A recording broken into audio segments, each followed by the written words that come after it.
Bali sir, ito yung video para kung sakaling may ma-encounter na error, pwede ko siya i-remote o ayusin via online.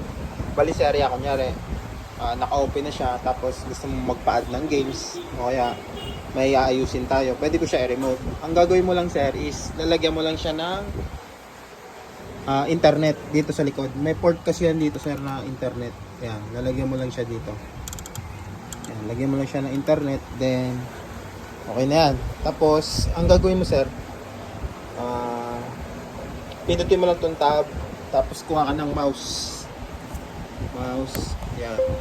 Tapos dun sa ano, i-X mo lang to, X mo lang to para mag-exit yung emulation.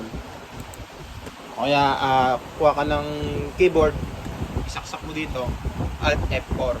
Yan. Tapos punta ka dito sir sa start, then dito sa documents, dito sa arcade, then itong online maintenance, click mo lang yan. Tapos ito, i-double click mo lang yan. Yan. Tapos ako na bahala. Pag-open yun sir, pwede ko na siya ma-remote. Yan. Yun lang sir.